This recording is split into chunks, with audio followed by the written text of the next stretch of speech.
Queridos alunos, continuando aqui o nosso trabalho, estamos falando do trabalho em equipe. Falei para vocês que uma equipe é uma junção de pessoas, quando nós temos objetivos comuns e existe no comportamento um relacionamento.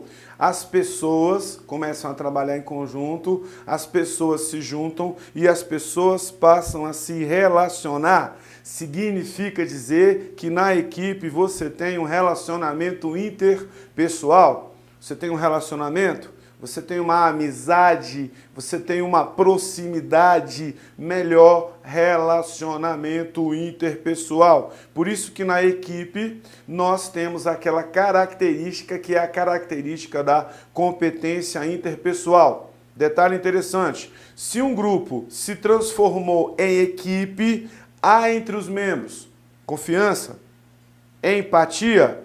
Empatia significa saber se colocar no lugar do outro.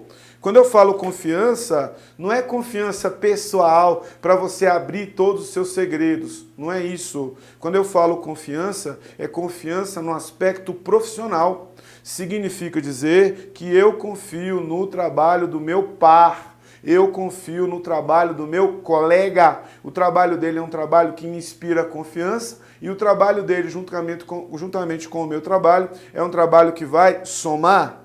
Também, quando um grupo se transforma em equipe, nós temos respeito à individualidade. Eu respeito a individualidade do meu colega.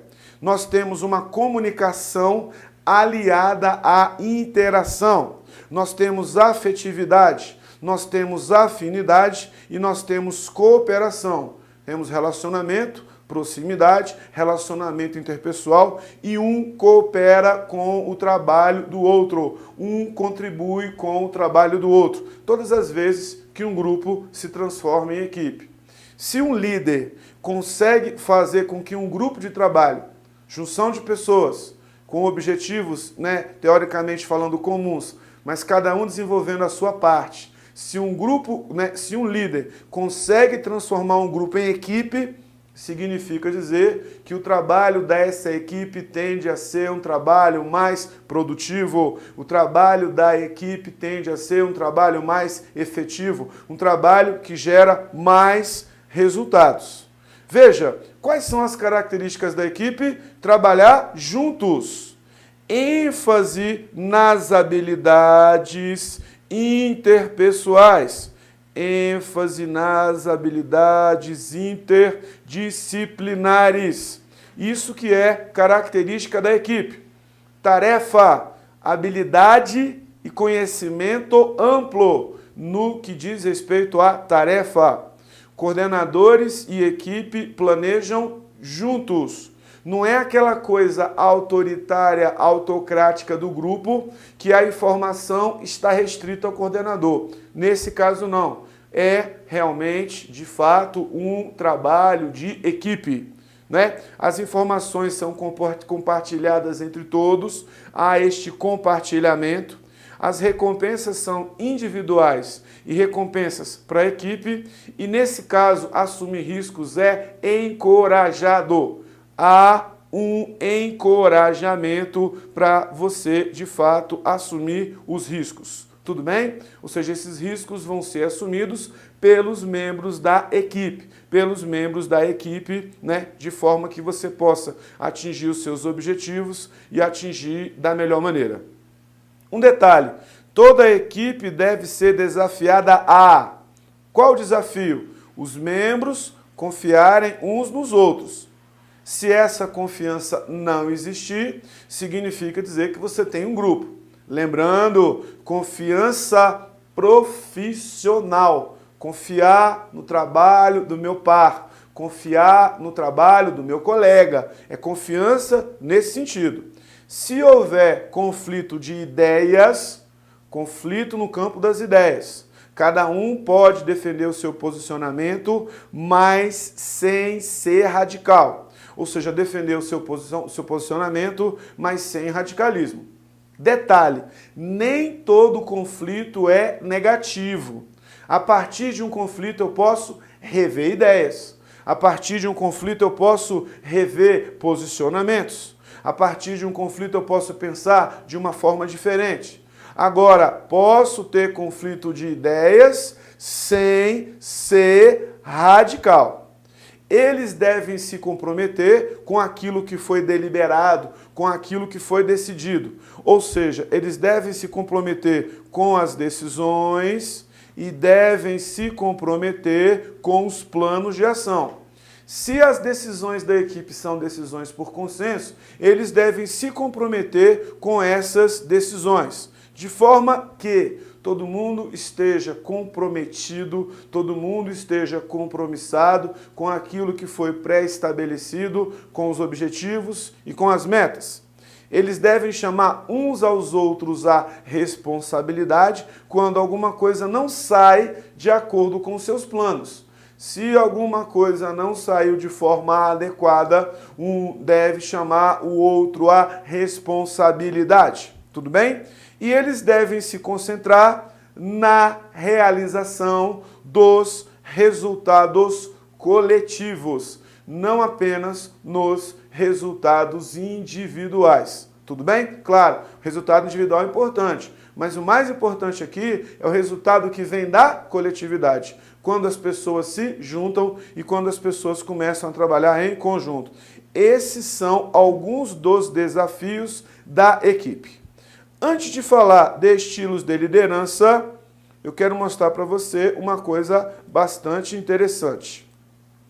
Quando a gente fala de liderança, nós temos algumas teorias que tratam de liderança.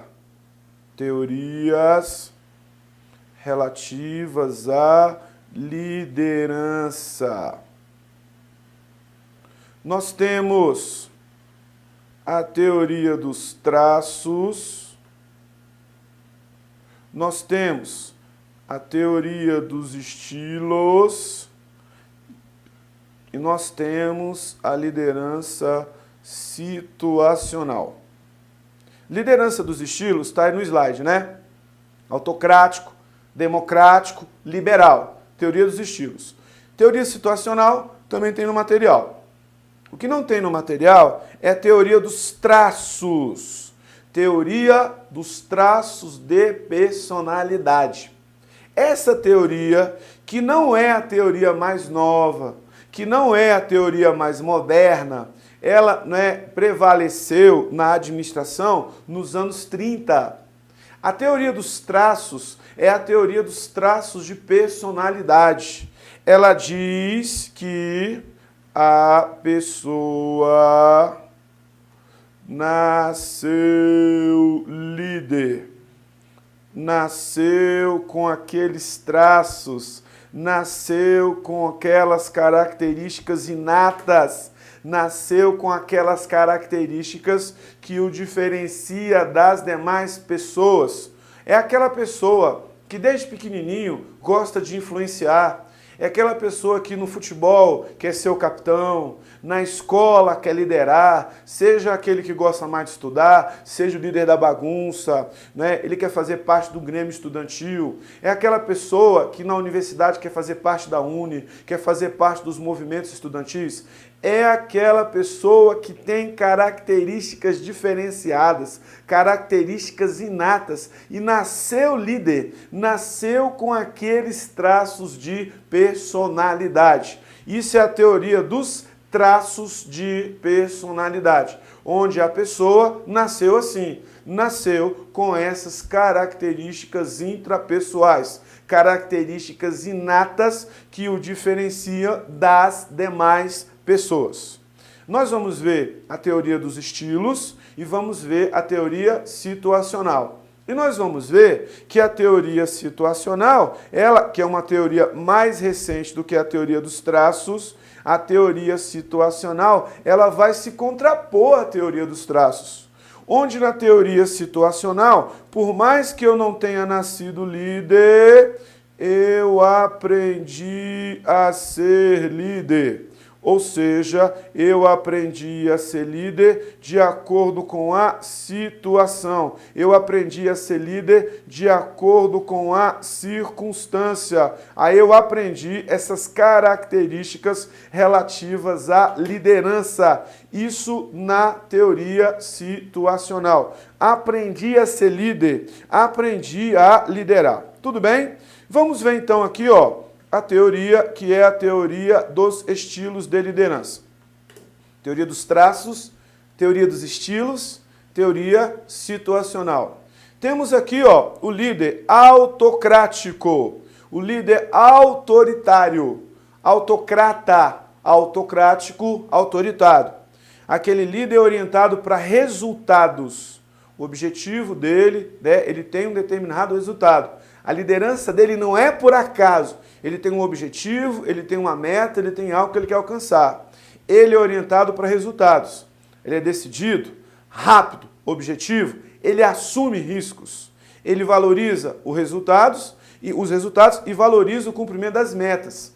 Sob a influência desse estilo, o grupo age como ser dependente de uma orientação constante. Coloquei ali o Adolf Hitler, não que seja admirador dele, não, só coloquei como forma de notação, líder autocrático ou autoritário. E um detalhe, o líder autocrático ou líder autoritário é aquele que decide sozinho. Como assim, professor? Pode até ouvir a equipe, só que cabe a ele a decisão. Ele decide sozinho. Ou seja, o fato dele ser autoritário significa dizer que no momento que ele for tomar uma decisão, ele vai decidir sozinho. Professor, pode até ouvir a equipe? Pode. Só que a decisão é uma decisão que cabe único e exclusivamente a ele. Pode até ouvir a equipe, mas ele vai decidir sozinho. Beleza? Tranquilo? Ou seja, nesse caso aqui, as decisões não são por consenso. As decisões não são por vontade da maioria. As decisões são tomadas de forma arbitrária. As decisões são tomadas de forma autoritária. E ele, o líder, é que de fato vai decidir. Temos aqui também a liderança democrática. O líder apoiador é aquele líder que é orientado para ideias. O que significa dizer, professor? Aquele líder, de fato, que é alguém que sempre tem uma ideia.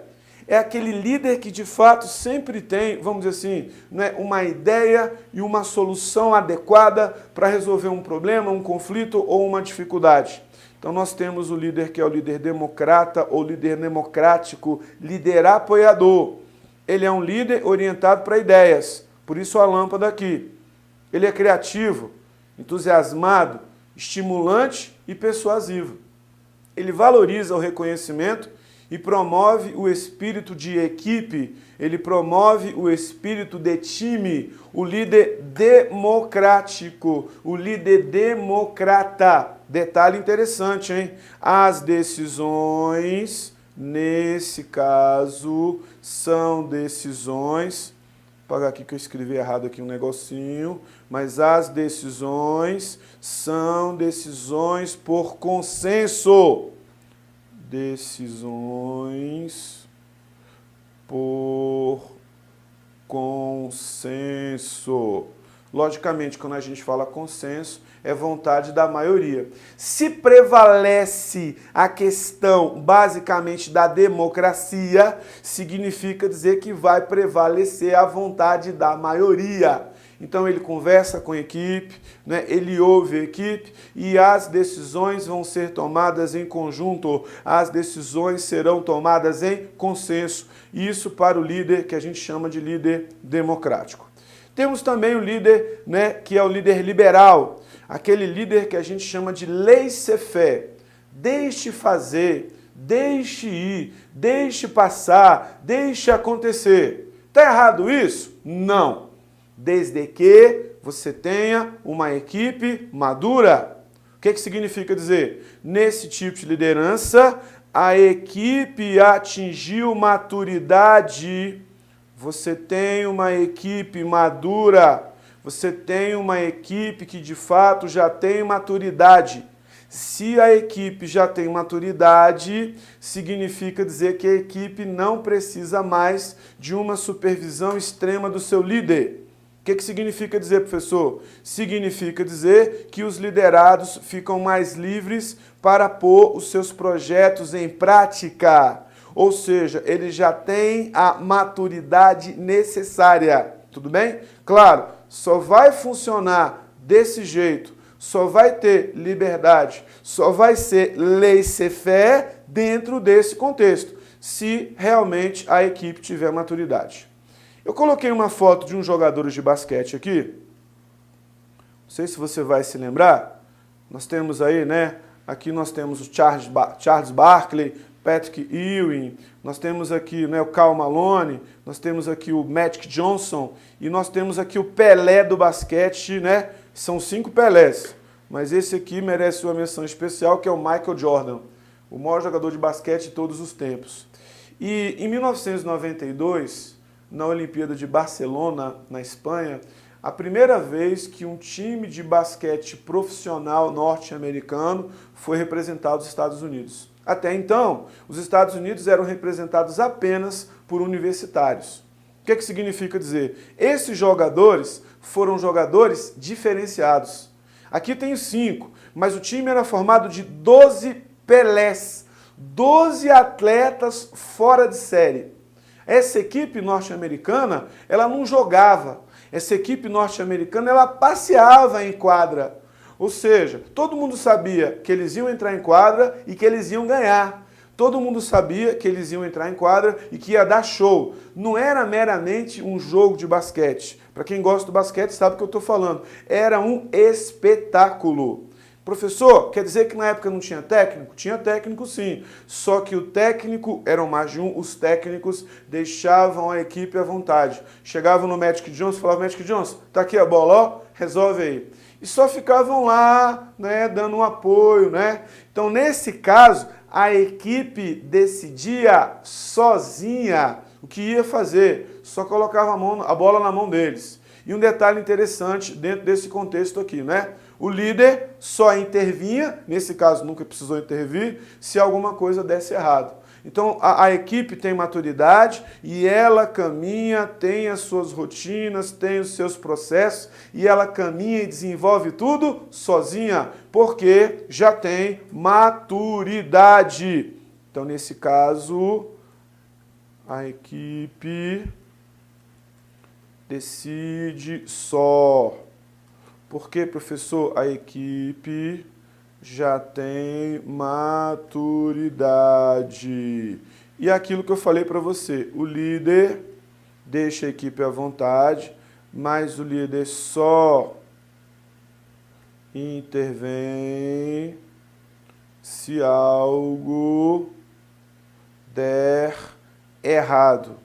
O líder só vai intervir se tiver algum problema, se tiver alguma dificuldade. Se não tiver problema, se não tiver dificuldade, deixa a equipe, porque ela tem maturidade e ela vai chegar lá. Agora aqui cabe também um adendozinho. Quando a gente vai criar filho, a gente é líder, né? Por que a gente é líder? Não que necessariamente eu tenha nascido líder, mas eu vou ter que aprender a ser líder. Eu vou ter que aprender de acordo com a situação, liderança situacional. Agora, no momento que a gente vai criar um menino, liderança liberal, laissez-faire, deixar fazer, deixar à vontade, não dá resultado não, né? Então a gente tem que tomar cuidado com isso aí. Bom, então temos a teoria dos traços, que é aquela teoria que prevaleceu nos anos 30, a teoria dos estilos de liderança e temos também a liderança situacional. É o líder considerado completo.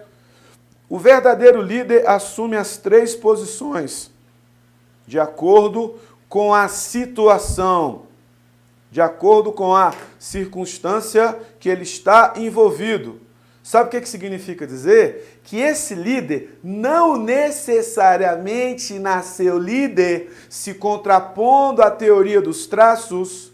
Ele aprendeu a ser líder de acordo com a situação, de acordo com a circunstância. Na nossa vida secular, Eu não nasci pai, eu nasci filho. Mas se um dia eu tiver filho, eu vou ter que aprender a ser pai, eu vou ter que aprender a dar ordens, eu vou ter que aprender a liderar, eu vou ter que aprender a, de fato, colocar as coisas nos seus devidos lugares, né? Ou seja, nesse caso, liderar é uma questão de bom senso, saber posicionar-se na medida certa em relação às pessoas e em relação às circunstâncias. Como eu falei para vocês anteriormente, se contrapondo à teoria dos traços, na liderança situacional, a pessoa aprendeu a ser líder, a pessoa aprendeu a liderar de acordo com a circunstância, de acordo com a situação. Aí a pessoa aprendeu a liderar. A gente pode pegar aquele exemplo daquele time de futebol. Geralmente, time de futebol, o pessoal que gosta de jogar bola, né? Tem sempre um capitão, né? Que ele gosta de mandar, não sei o quê, faz aquilo, blá, blá, né? Suponha que você é de um time e tem esse líder, né? Um líder nato, teoria dos traços. E ao mesmo tempo esse líder machucou. Ele não está podendo jogar. Alguém que está lá no time, que mesmo que não tenha característica de liderança, mesmo que não tenha nascido líder, vai ter que liderar. Ou seja, ele vai começar a liderar de acordo com a situação. Ele vai começar a liderar de acordo com a circunstância, de acordo com a situação, de acordo com a circunstância. Então alguém vai ter que pegar a braçadeira de capitão e vai ter que ser o líder lá. Nesse contexto, liderança situacional. Outra coisa, o líder situacional é aquele líder que vai liderar conforme a situação. Por exemplo, eu tenho uma equipe que precisa de uma supervisão extrema. Eu posso ser autocrático, autoritário. Ou ainda, eu tenho uma equipe onde tem uma certa, não total maturidade, mas eu posso colocar a equipe para participar das decisões. Eu vou ser democrático, eu vou orientá-los, eu vou dar ideias. O outro lado da história, se eu tenho uma equipe que já tem total maturidade para tocar sozinha os seus projetos, aí sim eu vou exercer uma liderança liberal. O que significa dizer? Eu deixo a galera à vontade. Liderar é uma questão de bom senso e eu vou liderar conforme a situação. O que significa dizer? Ora, eu vou ser autocrático, ora, eu vou ser democrático, ora, eu vou ser liberal. De acordo com a situação, de acordo com a circunstância que envolve toda a parte da liderança. Beleza? Guarda isso, que isso é importante, isso é significativo. E um detalhe, qual é o grande desafio do líder? Ou seja, fora as características, nascer com aquele traço ou aprender a ser líder, fora o estilo de liderança que vai ser utilizado, fora isso tudo, qual o grande desafio do líder? Identificar o conjunto de esforços, identificar o conjunto de competências que será capaz de levar a equipe a conquistar suas metas. Este é o grande desafio do líder, ou seja, determinar, saber, aprender as competências necessárias para que de fato você possa levar a equipe ao atingimento dos objetivos. E a gente já falou anteriormente que uma forma de você conhecer os seus liderados é através do mapeamento de competências.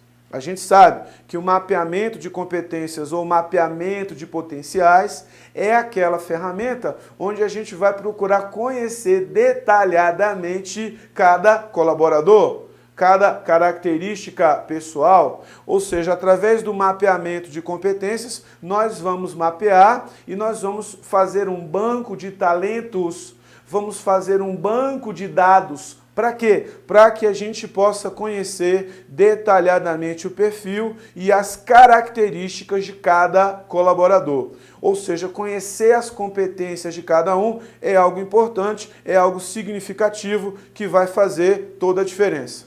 Uma coisa que vai me ajudar a conhecer as pessoas é o RP, Enterprise Resource Planning. O Enterprise Resource Planning são programas que a gente faz para controlar os processos. Só que a gente pode usar o ERP junto com o sistema de informações gerenciais também para conhecer as pessoas. Mas o que é ERP? É um sistema onde o gestor tem um controle total da empresa para orientar a sua tomada de decisões e fornecendo todas as informações vitais de maneira acessível e clara. Todos os processos, inclusive conhecer o sistema de informações relativos aos colaboradores, que é aquele processo de monitoramento. Através do ERP, ele é uma coisa maior. Você vai abranger cada operação. Toda operação vai ser conhecida. As compras, provisões, planejamento, manufatura, a formação de preços, contas a pagar, os processos contábeis, controle de estoque, a administração de contratos, venda de serviços e todos os outros níveis, né, que você vai ter de comércio varejista atacado, passando pela gestão eficaz dos relacionamentos com cliente, fornecedores, pós-venda, análise de resultados e outros fatores personalizados, altamente adaptáveis a qualquer empresa, em qualquer ramo de negócio. O que é o ERP? É um software, é um sistema onde a empresa vai conhecer todos os processos, a empresa vai conhecer todos os procedimentos relativos às suas atividades. E também a parte de gestão de pessoas pode e deve estar agregado ao ERP. O que significa dizer? Todas as informações relativas às pessoas. Por exemplo, você tem um banco de dados, tem um banco de talentos, o que a gente chama de mapeamento de competências. Aí você vai conhecer informações com relação às posições que a pessoa já ocupou, aos cargos que a pessoa já ocupou, né? Ao treinamento que a pessoa já fez, ou a uma necessidade de treinamento que existe, todas as informações necessárias e todas as informações pertinentes a todos os processos, todos os procedimentos e também relativa à gestão de pessoas. Professor, ter todas essas informações de todos os processos, de todos os procedimentos, inclusive com relação à direção das pessoas, é importante? É, por uma razão muito simples. Quando a gente pega o ERP, e também os aspectos relativos às pessoas, nós temos uma avalanche de dados. Esses dados precisam ser trabalhados, esses dados precisam ser processados e eu preciso de um sistema de informações que faça o processamento desses dados e transforme esses dados em informação. Então veja, para você tomar uma decisão, muitas vezes a decisão é proporcional à complexidade da empresa. As informações precisam ser corretas, precisam ser precisas e precisam ser atualizadas. Eu preciso de informações eficientes e eficazes para tomar as minhas decisões. A gente pega tudo que vem do ERP, Enterprise Resource Planning, e nós temos dados. O que é um dado, professor? É um elemento bruto. É um elemento que precisa ser entendido, é um elemento que precisa ser compreendido, é um elemento que precisa ser interpretado. A gente pega esse dado deve ser trabalhado, esse dado deve ser, de fato, transformado em informação. Ou seja, um dado, ele é um elemento bruto, não leva ainda à compreensão de determinada situação. Quando o dado é trabalhado e quando o dado, de fato, é processado num sistema de informações, aí, de fato, nós temos a informação. O que é informação, então? É um dado inserido no contexto. Uma informação é um dado trabalhado e objeto de análise. Conduz à compreensão de um fato, conduz à compreensão de uma situação. Ou seja, para que eu possa transformar dados em informações, eu preciso de um sistema de informações. E quando esse sistema de informações apoiar minha decisão, ele vai se chamar Sistema de Informações Gerenciais. De qualquer forma, sistema de informações é o processo de transformar dados em informações. Quando este processo está voltado para a geração de informações que são necessárias e utilizadas no processo decisório da empresa, disse que nós temos o Sistema de Informações Gerenciais. Sistema de Informações Gerenciais é aquele que processou o dado e a informação e é aquele que serve de apoio à minha decisão. O que é um sistema de informações gerenciais? São políticas, procedimentos, pessoas, inclusive informação com relação às pessoas, equipamentos, programas computacionais que processam, que armazenam, que produzem, basicamente, provém acesso à informação proveniente de fontes internas e fontes externas para apoiar o desempenho das atividades, seja atividades do órgão ou atividades da entidade. Ou seja, através de uma avalanche de dados, nós vamos transformar essa avalanche de dados em informações, inclusive informações com relação às pessoas, inclusive informações com relação à gestão das pessoas, para daí isso poder orientar as nossas decisões, para que eu possa tomar as decisões adequadas. Ou seja, temos os dados, inclusive esses dados vêm do ERP também, do Enterprise Resource Planning. Esses dados vão ser trabalhados, esses dados vão ser processados através de um sistema de informações ou um sistema de informações gerenciais. Aí esse dado processado, isso dá origem à informação.